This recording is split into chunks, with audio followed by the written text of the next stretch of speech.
are all in awe of athletes. I mean, seriously, most of us can barely leave the house in the morning, let alone spend hours in the gym. And we are resigning ourselves to the fact that our summer bodies just won't be happening this year. Or any year, really. And just to rub some salt in those open wounds, we've decided to show you 10 athletes who aren't just good at their current jobs, they would be good at another pro sport, too. From wrestling to soccer, here are 10 strongest athletes who look like bodybuilders. Before we begin, we offer more content just like this, so if this is your cup of protein shake, don't forget to subscribe. George Elokobi. People look at soccer and imagine the players should be lean while being more focused on running. And okay, true, soccer players need to focus on their running, but they need a lot of strength too.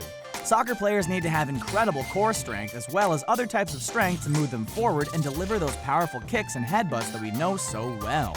It can be hard to imagine someone of George Elokobi's size maneuvering so gracefully on the soccer field so well, but he has got it down to an art form. This is a man who at first glance looks like he should be a bodybuilder or Secret Service agent who has his chosen profession down to an art form, and is now playing for one of the most well-known clubs in the world. At 6 feet tall, he would tower over any regular-sized man, and at 209 pounds, he could probably bench a regular man as well.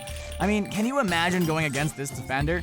How are the other teams not like, nah man, it's cool, would you like an escort to the goalposts? It is obvious that playing soccer has gotten a whole lot more dangerous than that time I tried out for the team back in middle school. Have you seen that physique? If war breaks out, I'm on his side. Serge Ibaka. You know, some people just have it all. Take Serge Ibaka, for example. This man is tall. I mean, at 6 foot 10 inches, he'd make me look like a house elf or a dwarf, whichever fandom you're more into. And as if that wasn't enough, he weighs 235 pounds and plays in the NBA. To top it all off, if he wasn't playing basketball, he could walk into a bodybuilding competition and probably take home first prize. At 17, he moved to France and joined a second division basketball team before moving to Spain and teaching himself Spanish. He entered several showcases and even won MVP at a Reebok Eurocamp. This is where NBA scouts started picking up on his talent, with one scout commenting that he was off the charts athletically. Of course, when professional athletic scouts start saying that about you, then you know you have a bright future. And he does. At 27, he has the whole world open to him, and there is no telling what he will do in the future. Of course, I'm not just saying that because if I don't, he might just sit on me or something. I'm not afraid. I'm a man. Moving on. Currently, he is playing for the Toronto Raptors, and on the 21st of July 2017, he signed what is reportedly a 3-year, $65 million contract. See, I didn't become a basketball player because I chose to focus on the simple pleasures in life. Well, that and I'm the approximate weight and height of a house elf. At this point, even dwarves don't want me. Adebayo Akinfenwa. This guy is so massive that it's hard to see why his nickname is the Beast. Known for his heavy build and immense strength, the Beast is a striker for the Wycombe Wanderers in England. His career reads like a list of the most impressive soccer teams in England, and he is known for being a bit of a wanderer. See what I did there? Perhaps best known for his fluctuating physique that sometimes makes him look like a couch potato one game and then look like a champion bodybuilder the next. He says that he has faced people judging him all his life, telling him that he was too big to pursue a career in football. Do you know what he said to them? Nothing. He just sat on them. Just kidding. He went on to play in minor and big leagues, effectively silencing any doubters. And isn't that the best way to go through life? He says that all the attention is mind-boggling, and really all he wants to do is play the game that he loves. Which is sweet and everything, but can we quickly talk about the fact that the man has haters? Haters that actually say bad things to his face? I mean, have you seen this guy? This is the type of man that you play nice with. Seriously, I have dark thoughts sometimes, but you would have to be a maniac to pick a fight with him. Here's a life tip that should be common knowledge, but evidently isn't. Don't be mean to guys whose nickname is the Beast. You're welcome. Shantae McMillan. This girl is going places.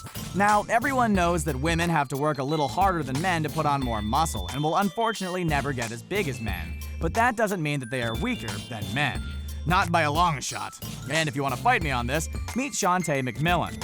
She will be fighting on my behalf. Thank you, Shantae. Shantae is best known for competing in heptathlons, which for all you uncultured noobs out there is a track and field event made out of 7 events. 7? I probably won't be able to do 1. Actually, I know I won't be able to get through 1. Not only is this girl ripped and incredibly talented, but she also qualified to compete at the 2012 Olympics. for not one, but 7 track and field events. That's right, she competed in an Olympic heptathlon. Take that, haters. She also placed 5th at the 2016 US Olympic Trials. Told you this girl was going places. In 2015, she was one of 6 athletes chosen to appear in ESPN's Body Issue, and she looked absolutely stunning. You go, girl. We just know that if she wanted to make the shift to bodybuilding, she would be a champion in no time at all. Josimar Palhares. Josimar is a Brazilian MMA fighter who has earned his nickname Little Tree Stump for his short, stocky build. Well, that and the fact that his opponents can almost never succeed in grappling him to the ground.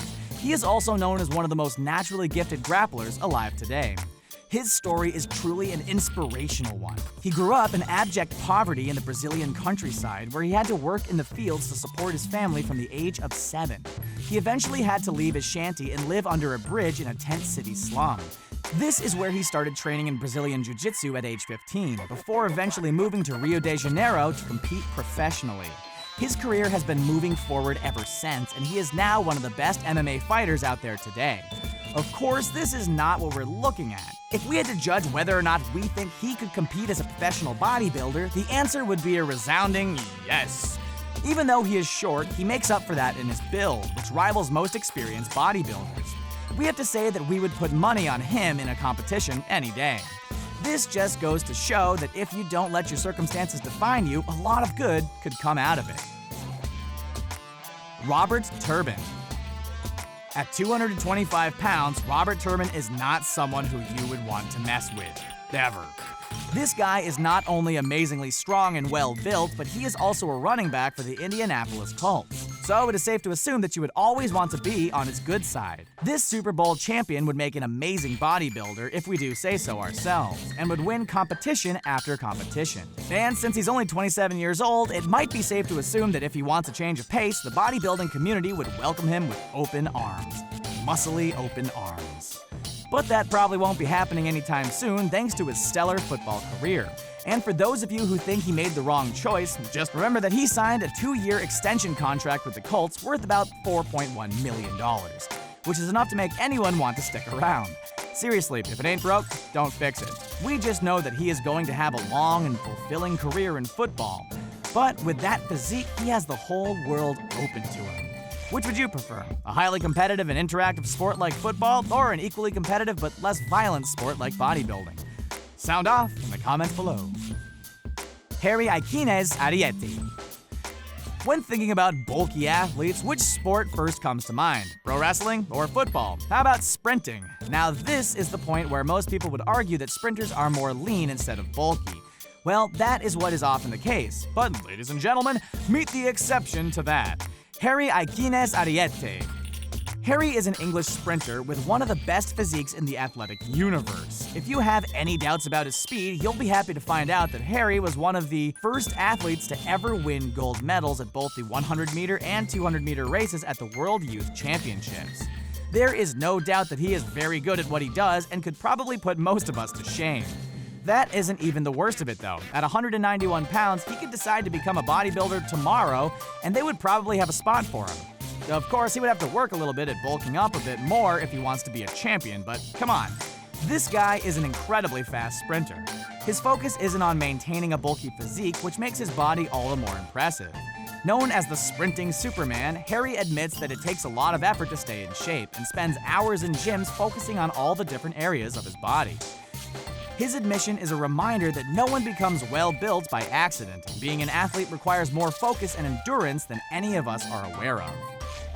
Cristiano Ronaldo.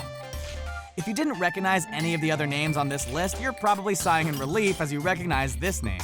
Cristiano Ronaldo is not only one of the best soccer players in the world, but he's also one of the most easily recognizable faces in the world. The Real Madrid player scores almost effortlessly, and it isn't hard to see why he has a legion of hardcore fans. His massive legs make his kicks powerful, and you can watch an entire stadium full of people hold their breath as he goes to kick. That and his thick neck and broad shoulders empower him to headbutt a ball into the net with almost effortless precision.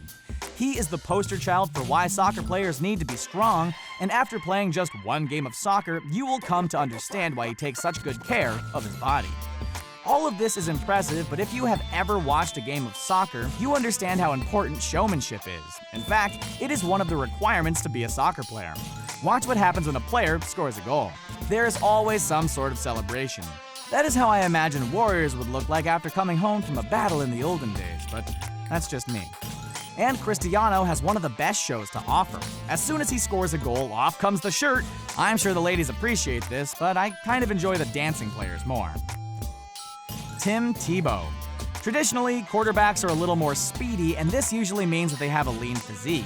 But one look at Tebow and you know that he is the exception to this tradition. Tim looks like a bodybuilder who decided to play football, and it serves him well on the field. That is, until he decided to pursue professional baseball and signed a minor league contract with the New York Mets in 2016. Although, come on, look at that body. Guys this big should get a league of their own just to make it fair on everyone else.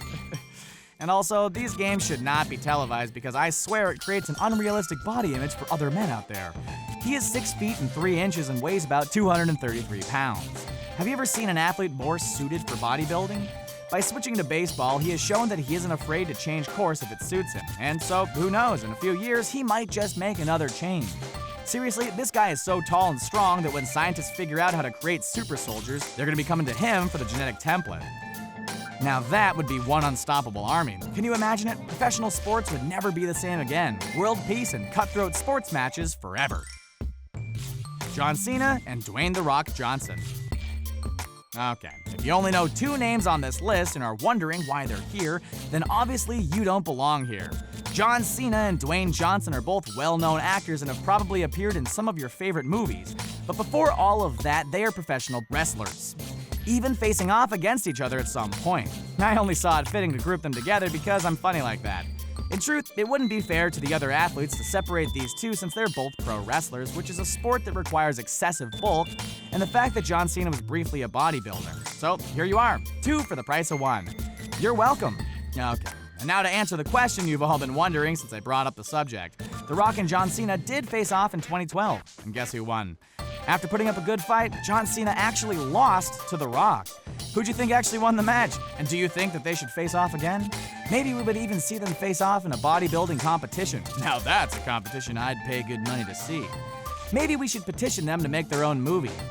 Now that would be one testosterone-fueled punch fest the world would never be able to get out of their minds. Sorta like Fast and Furious 7. What? Who said that? So there you have it, 10 amazing athletes who could be equally amazing at bodybuilding.